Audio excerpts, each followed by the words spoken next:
Hi, it's Casey, and it's time for Casey at Night. Yes, you know this is my favorite day of the week. I love meeting with you on Wednesday to tell little naughty bedtime stories. Just gotten so in love with all of you and the fact that you love me too. I so appreciate it. Thank you so much.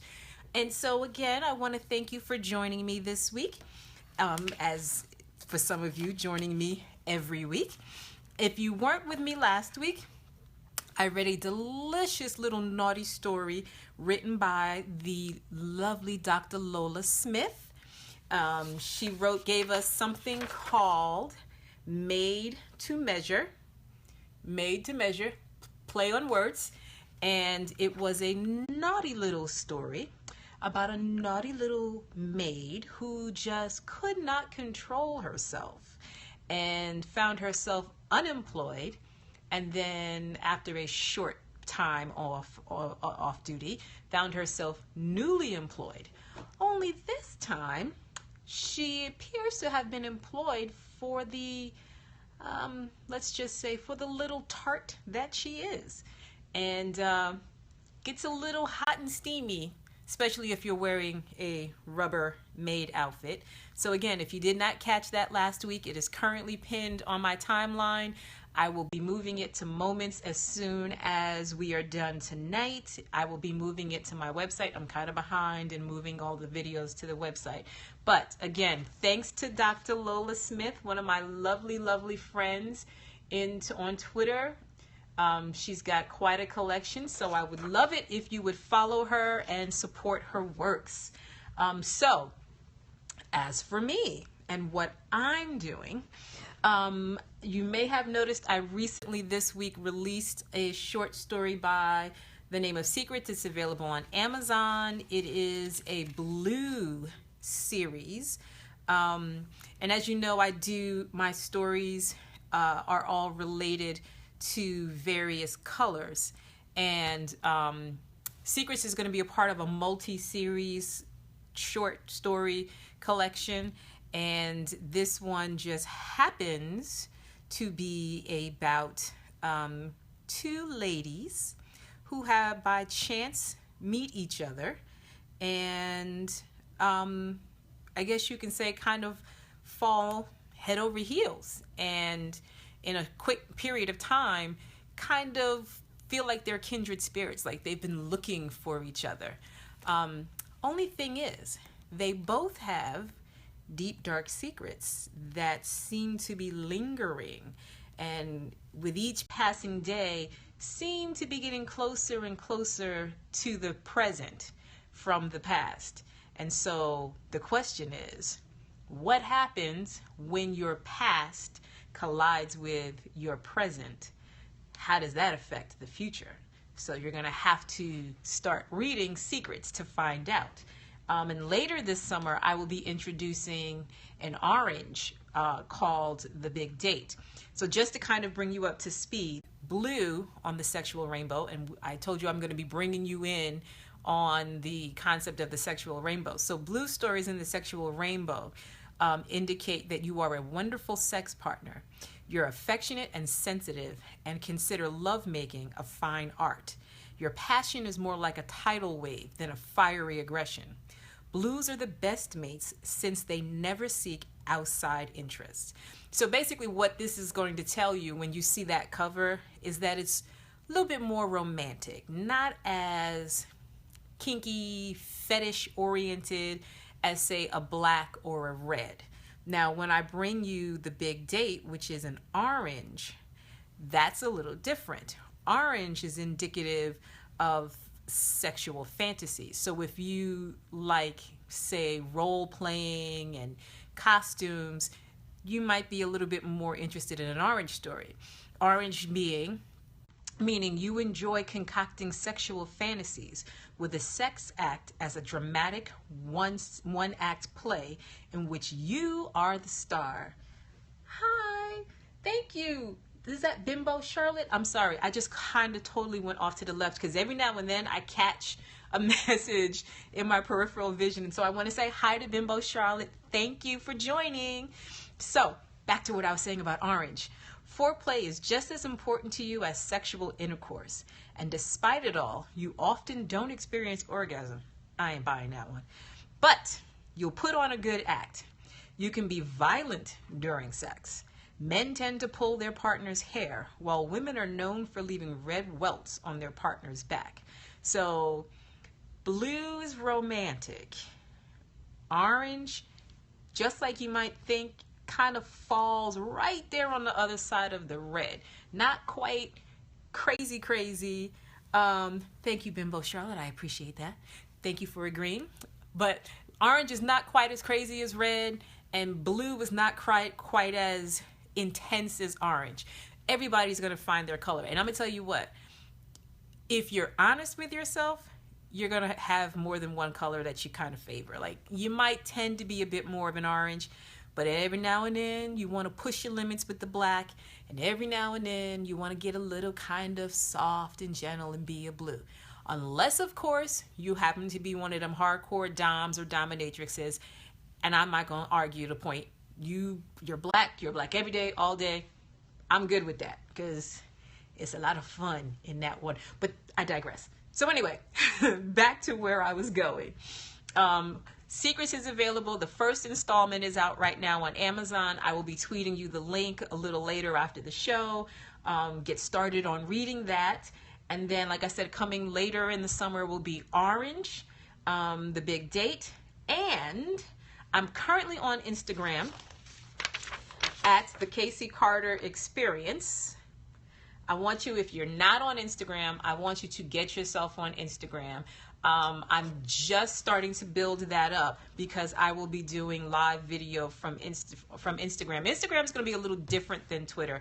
Instagram is going to be more about the Casey Carter persona, which is why I changed it from Read Casey Carter to the Casey Carter Experience, because it's going to be more about the who I am.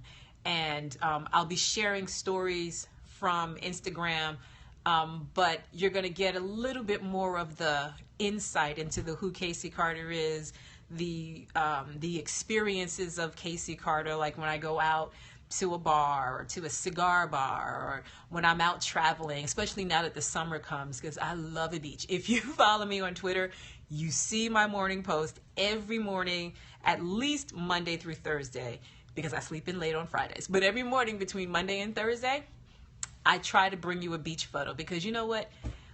Whew, that makes my day. Every day, looking at that crystal blue water, turquoise blue, clear, whatever color the water is, against that white sand, or the black lava sands in Hawaii, or the pink sands in the Bahamas and Bermuda. Oh my God, if that does not give you a rush like coffee, you're just not a beach person. And that's okay. But I am love the beach. Love the beach. So I'm going to be bringing you more things like that on Instagram. But just so you know, Twitter is still going to always be my first love, because we've had so much fun, and I don't want to neglect you guys. Now, to get more updates, to get some of the videos you haven't seen, you can go to my website, CaseyCarterBooks.com. And I'm behind in posting some of the more recent videos on my website, but those you can still find in my moments on Twitter. But the older ones too are going to be on the website. So check that out. You can find links to all the books. You can read about all the colors in the sexual rainbow. You can read my bio. Just go visit. Give me your thoughts. Tell me what you'd like to learn more about, what you'd want to talk about. I'm open to talking about just about anything. So, which reminds me, I'm going to start opening up to questions. So if you want to ask me a question, or if in watching one of the videos, you want to ask more about one of the other authors, we're going to start taking questions. So you can either direct message me if we're friends on Twitter, or you can just tweet me a question. Okay? Would love to hear from you. And we're going to start doing that over the summer as well. I think I'm probably dumping way too much on myself, but that's okay. This was what's like really giving me joy. So tonight's story is, if you haven't seen the 50 million tweets from the last 3 days at least, Three Brides for One Brother by a gentleman named Rekeaux Nyte. This is Rekeaux on Twitter. Night Moves. And Rekeaux's book, I gotta be honest, I can't remember now how I came across Rekeaux, but he probably came across my timeline, which is how quite a few of the writers have just stumbled across my timeline. Something caught my interest, and the rest is history. So don't be surprised if you get a knock, knock, knock on your Twitter door from me saying, hey, can I read your story? Just be ready. And if you don't currently have anything, or if you're not necessarily a writer who's publishing, but you dabble, I'm into that too. Not too long ago, I read something from one of my Twitter followers by the name of Joanna Armstrong, and that was a lot of fun. And Joanna, in my opinion, is an amazing photographer, but her short story was really very good. And today, someone else approached me about erotica, some of writing erotica, and they're technically a horror writer, which I don't usually read horror. And so I said to him, you show me yours, I'll show you mine. And so he sent me to where I could find one of his stories, and I started reading it.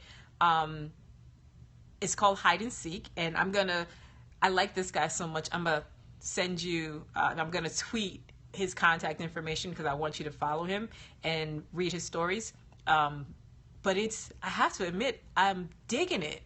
And I don't normally read horror, and I don't normally watch horror movies, but I'm really digging it, and I haven't even gotten that far. So while I'm not necessarily going to read his horror story, he did say that he's interested in erotica, and so I'm trying to encourage him to write, and I will read. But anyway, tonight's story is brought to you by Rekeaux Nyte. And this is Rekeaux on Twitter. And again, his story is called Three Brides for One Brother. Or, as I like to say, some dudes are just damn greedy. But anyway, Rekeaux, let me give you a little bit of history on Rekeaux here. So, Rekeaux Nyte, after 10 years of being in the United States Navy, served at 3 different sea commands, followed by an overseas tour of duty at the Naval Hospital in Yokosuka, Japan. Also a decorated, honorably discharged veteran and native of Philadelphia, Pennsylvania, he now calls Las Vegas home. He says, I like writing contemporary urban love tales about guys who like me for a change. For guys who look like me for a change. Most of my tales, okay, Charlotte, let me just tell you right now, you and I are going to be really good friends because I love a uniform. And I love a uniform. Okay, so anyway, most of my tales consist of crime, horror, and paranormal erotic adventures with a splash of dark humor, no pun intended. My other hobbies include writing short stories, poems, and songs, reading maps, dictionaries, and thesauruses. In addition to collecting swords, knives, battle axes, and spears, I love collecting antique books, 16th to 18th century. Let's see, when I'm not collecting weapons, I'm reading old dusty books. That makes Rekeaux a very interesting guy. I have to say that. I also enjoy caring for my school-aged children and watching a good movie with the wife. When I'm not writing novels, poetry, and short stories, I work for a living or I'm on Twitter. And again, I'm going to give you Rekeaux's contact information, his author page on Amazon, because, again, anybody who I read, I really encourage you to check them out a little further. Everything is not going to be your cup of tea, and I'm okay with that. I do this because I happen to like something in particular, and this allows me to broaden my own reading horizons. Like I said, I don't normally read horror, but I got it, in conversation with someone who piqued my interest, and now, if for nothing else, I'm going to read his story just because I liked him so much. He was so nice when he got in contact with me. Bear with me. I am all of a sudden having technical difficulties, and I'm not digging that.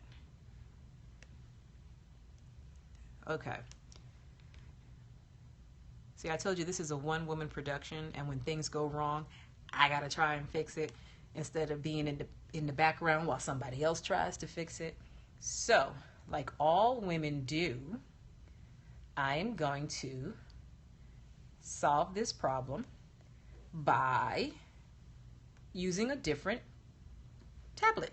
Because right now I am not just multitasking, I am multi-tableting. So since one tablet does not want to function, even though it is completely set up, we're just going to move to another tablet. Because one monkey don't stop no show. So, I'm putting on my glasses because I'm kind of grown in that way.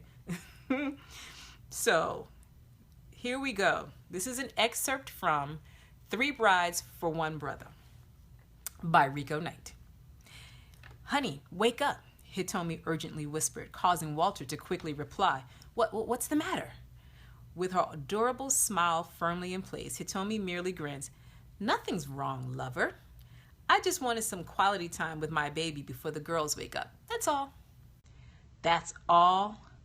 Girl, you woke me up from a peaceful slumber just so you can get laid again?" The handsome young black man wearily scoffs. "I thought somebody was breaking in or something." With a sigh of relief, he squints and covers his dark, drowsy eyes from the warm summer sun, boldly glaring through the open mini blinds before he softly inquires, "What time is it?" "It's almost 6:30. Now come on, baby. The girls usually wake up around 7. That gives me a whole 30 minutes to get all kinds of freaky with my man." However, with his hands clasped tightly over his mouth, Walter yawns. "That sounds good to me, baby, but, I got morning breath. Can't we at least get a quick trip to the bathroom?" "Trust me, honey, your breath isn't going to be a problem at all." With that said, the lovely Japanese native pushes the blanket to the floor and quickly lowering her head, she wraps her soft, tender lips tightly around her man's penis. Ever so slowly lowering her head, she wraps her soft, tender lips tightly down around her man's penis. Ever so slowly, Hitomi's head bobs up and down and around in circles, totally driving him to the brink of insanity. With his eyes shut tightly and head back, Walter gasps and moans, careful not to awaken the sleeping children in the next room. Leaning towards her, he gently grabs her soft, luscious behind, slowly but firmly pawing, squeezing, and massaging it as Hitomi continues to please him with her mouth. "Girl, you about to make a brother shoot all over the place." "Not yet, mister," Hitomi quickly returns, ever so seductively turning with her shapely butt facing Walter. She slowly straddles his face. "There's only one place I want you to shoot all over, but not yet." With that said, Hitomi grinds and wiggles herself all over Walter's mouth while skillfully using her lips, tongue, and mouth, turning him into a raging inferno of unbridled lust. The lovers go at each other like wild, starving animals until they have satisfied each other's wanton desires. The spouses finish just in time, too, for it's now time to awaken their 2 adorable little girls. After Hitomi has washed and dressed the girls for school, while Walter happily prepared a quick breakfast, it's off to school. First grade for the eldest daughter, 6-year-old Kimika, and kindergarten for 5-year-old Erotica. So, what were you watching on cable TV that got you ready to bum rush your brother this morning? Walter teases while driving the family's one and only car, an 11-year-old Ford Bronco, down the street, away from the girls' elementary school. Lovely Hitomi merely giggles. "I didn't bum rush your ass, man. You know you wanted it more than I did." "Shit, I'm not complaining. Not by a long shot, baby." Walter's statement causes a round of laughter shared by the both of them before he continues. All I'm saying is, where did that come from all of a sudden? You seemed too tired from work yesterday. Yet there you were this morning, slinging it all over a brother. Well, I knew your 3-day weekend is over and you have to go to work tonight. So I won't see you again until morning, Hitomi states with an air of sadness. I have to work today too. So I just wanted our morning together to be special. That's all. Baby, this is me you're talking to. The way you were working it this morning, I thought you were gonna rip it the hell off. Of course the roomy SUV fills with their laughter again. Hitomi throws her bald napkin at him while laughing. You liar. I was no different than usual. Hitomi, you were all over the brother this morning, disagrees Walter. You were so freaky, I thought you were finally going to let a brother hit that ass for a change. Once more, Walter's witty comment causes a round of laughter between them as lovely Hitomi playfully swat the back of his head. Man, you're tripping now. You know there's no way in hell I'll ever let you put that giant elephant dick anywhere near my virgin asshole. Case closed. No, baby, I'm just saying, you were all up on a brother this morning. I'm telling you, tell me I'm wrong, girl. Without a word, the lovely Japanese native giggles wholeheartedly while covering her face. So what gives, baby? Go on, tell the truth. Shame the devil. After a few moments of blushing laughter, Hitomi finally reveals, well, if you must know, I was just thinking about the old days back in Japan. You know, while we were still in the Navy and before we married and before the girls were born. You mean when we used to tag team everything in sight, chuckles Walter, to which his gorgeous wife quickly adds, yeah, that too. Do you remember that sweet young thing we met at the club in Yokohama? You mean the Japanese girl who was half Brazilian and lived near the train station? Yes, Maritza Fujiyama, Hitomi gasped with a nostalgic grin. Walter's eyes lit up with delight, and a big handsome smile paints his way across his face as he sighs with adoration. Whew, oh yeah, how could I ever forget her? She could slob a knob, munch a carpet, and take it all up the ass like a real champion.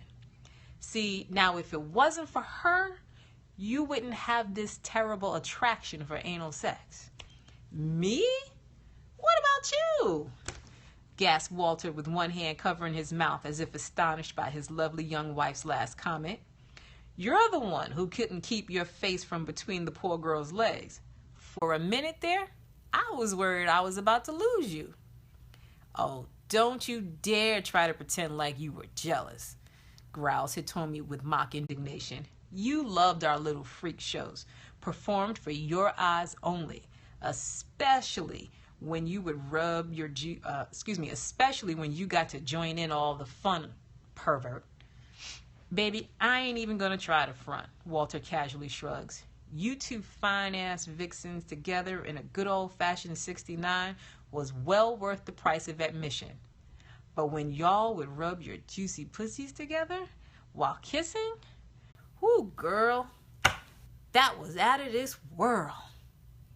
Walter's statement causes laughter yet again before he reiterates, shit, you are laughing, but just thinking about it still gives me a raging boner, which you're gonna have to take care of before I go to work tonight, or I might get arrested.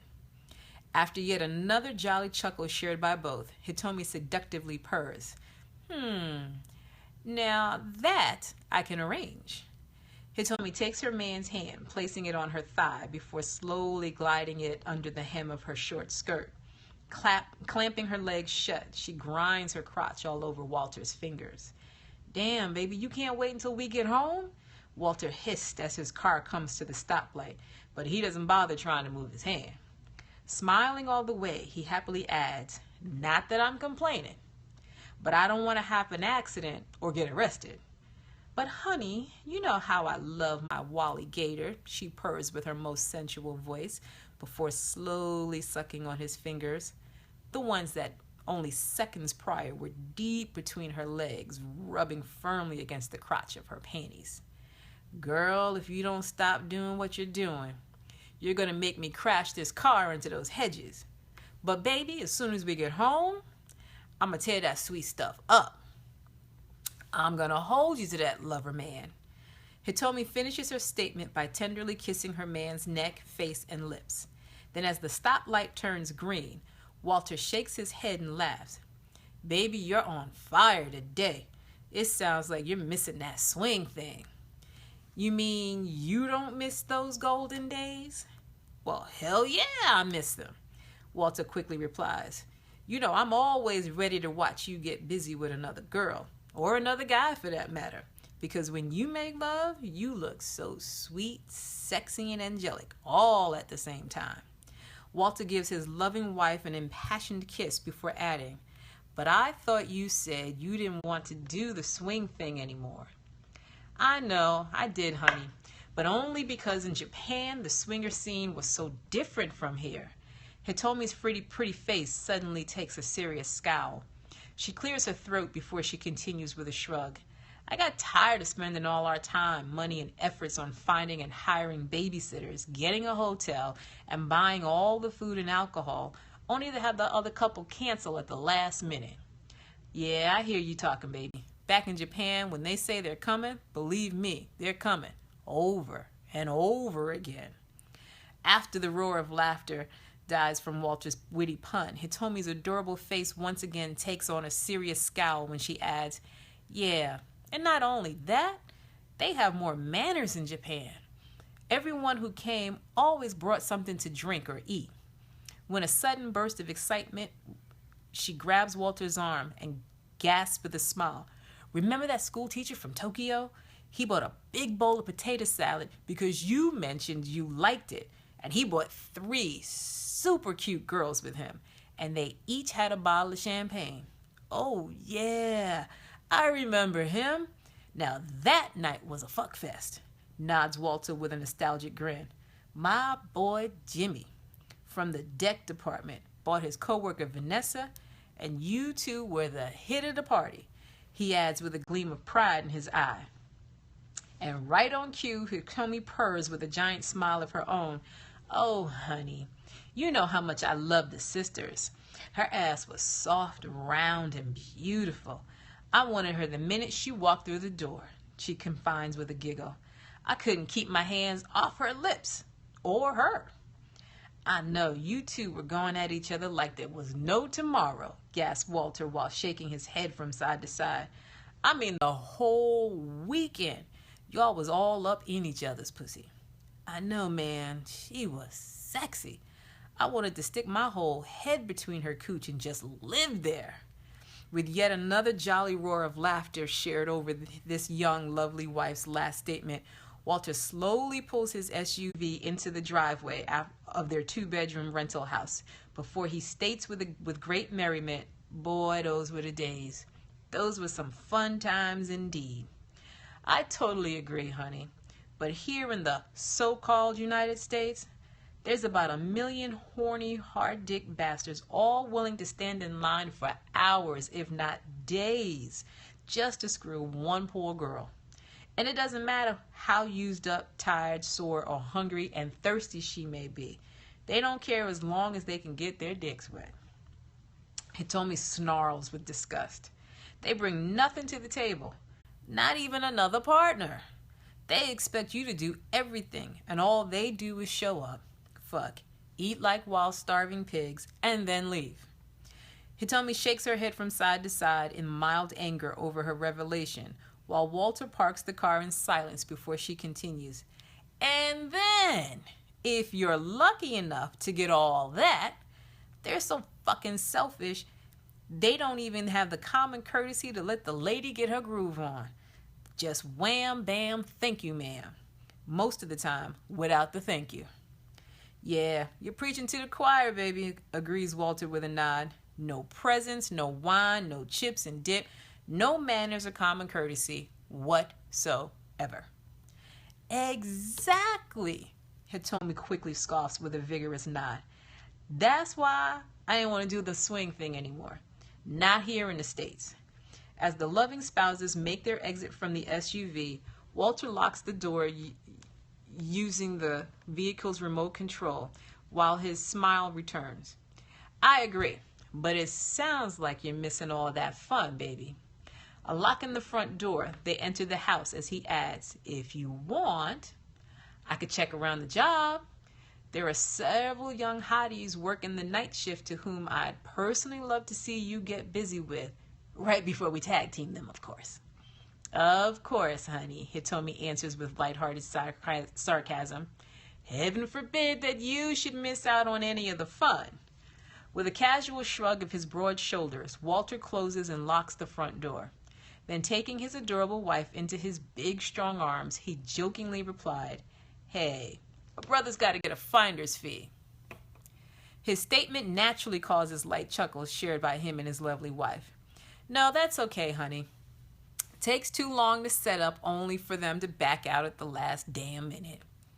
Taking Walter by the hand, Hitomi gently guides him to the long white leather sofa, where after he sits, she casually straddles his lap. And without missing a beat, she continues. Remember that couple from Pittsburgh that we met on our trip to New York to see your cousin Billy? We paid out all that money for a nice room at the expensive-ass Hyatt Hotel. We even paid Billy's girlfriend $80 to keep the girls overnight. Yeah, I remember. And that's not to mention the food we ordered from room service in preparation, adds Walter, while softly massaging his lady love's firm behind, to which Hitomi angrily scoffs, or the expensive bottles of champagne we had chilled and waiting, or the box of chocolate truffles and roses. Not only to them fuckers, not even bother call us, telling us they were canceling. Yeah, it's a good thing we took the liberty of getting their cell phone numbers, or we would have been sitting there all night waiting for the couple to waiting there like a couple of played fools. When Walter finishes his comment, Hitomi gently lifts her blouse over her head, and tossing it on the coffee table, she agrees. That's right. And as if it wasn't bad enough, your cousin Billy's punk-ass girlfriend didn't even want to give us our $80, even though we came back for the girls 2 hours later. That's what pissed me off. Well, like I said before, it wasn't her fault that our dates didn't show up, defends Walter, while gingerly massaging his gorgeous wife's breasts and nipples. Hell, it wasn't even our fault. How were you to know that the swinger scene in the States was going to be so different from Japan? We still had a good time in New York, though. I know the girls loved the Central Park Zoo, that carousel there, as well as the Children's Museum. Yeah, I guess it wasn't a total bust, Hitomi finally admits. Then ever so gently, she takes her loving husband by the neck, guiding his lips to her tender breast. She leans forward and arches her back, allowing him to suckle her firm nipple deep in his mouth. She purrs with a sexy grin. So, I've got 40 minutes before I have to be at work. You promised me that when we got here, you were gonna tear my sweet stuff up. So what's up, lover man? Walter removes his lips from Hitomi's breast only long enough to gasp, The only thing that's up is in my pants, baby. I know this, man. Hitomi seductively whispers in his ear. If it weren't for my tiny little red panties, that monster of yours would have been all up in my stomach by now. So why don't you take those tiny little red panties off, baby, so I can get all up in there? You can always move my tiny little red panties aside. Satin doesn't stain, you know, whispers Hitomi while slowly grinding on her man's wicked erection. And right on cue, Walter quickly loosens and unzips his pants while he gasps, "Oh, you're still such a nasty girl, Mrs. Humphreys." "Yeah, that's a fact. And that's exactly how you love me, Mr. Humphrey." Well, that's chapter 1 of 3 Brides for One Brother. I'm going to let you have to read the story to find out where the other 2 ladies show up. But I want to give a big thank you to Rekeaux Nyte, at Night Moves on Twitter, for the introduction of 3 Brides for One Brother. And if you recall, I read another story by Danielle Knight, The Naughty Neighbor's Back Door, which kind of plays on this same theme of an African American man kind of digging on Asian women. It's, I don't want to say it's just a black man thing. The allure of Asian women is kind of a fetish in and of itself. So if you're not familiar with it, you might want to look into that. But coming up next week, if you recall, I read a poem by Marion T. Brooke. Well, that poem was written for her husband, Marcus Brooke. Marcus is also a bit of a writer, and I will be bringing you Marcus and Marion next week. Husband and wife. Gotta love it. Gotta love it. I mean, that's the whole point, is the love between two people, whether husband and wife, boyfriend, girlfriend, girlfriend, girlfriend, boyfriend, boyfriend, whatever your situation may be.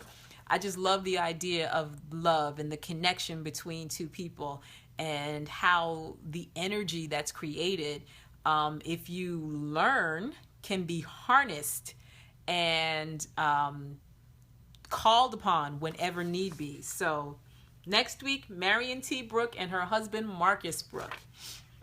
And so again, I want to thank Dr. Lola Smith from last week with Made to Measure. Dr. Lola, I want to thank her for her story from last week. I want to thank Rekeaux for 3 Brides for 1 Brother for this week. And I want to get you prepped and ready for Marion T. Brooke and Marcus Brooke for next week. Coming this summer, the Casey Carter Experience on Instagram. If you're not on Instagram, get on Instagram. If you're on Instagram, start following me. And find me at CaseyCarterBooks.com. CaseyCarterBooks.com. There's my stories. There's a bio. There's character backgrounds. You can see the entire sexual rainbow. And okay, so last week I showed you this product, this box, Wildfire. It is a all over pleasure oil, and it's labeled as 4-in-1 pleasure oil, sensual lubricant, intimate body massage oil, nourishing body moisturizer, and a luxurious bath oil. All in one. Haven't gotten to the bath oil. I was going to talk about it today, but I think I want to wait for a few more days. So you're going to have to wait until next week before I tell you my personal opinion of the product. So let's just say the mere fact that I'm making you wait one more week means I'm digging it. But I'm not going to go into the details of it all just yet. So next week we're going to talk about Wildfire, and I'm going to tell you how to find it. Let me see. I'm checking my notes, make sure I've talked about everything we were going to talk about today. And I think it's a wrap. I've covered it all, which means this is the end of the night for us. I've shared maybe once before that once I get started, once I get to the story portion of the program, I can't help myself. I get all caught up. And so I think that's why I get such a big kick out of this. Before the lights go on and before the camera starts rolling, I am nervous as all get up, butterflies fluttering and all of that. And then the minute the lights are on and I make that first greeting of hi, I'm good. So I want to thank you for joining me tonight. I want to thank everyone, Rekeaux, Lola, for sharing their stories, for Marion and Marcus, who are going to be sharing their stories next week. And as I always say, I love you like a fat kid loves cake. Bye.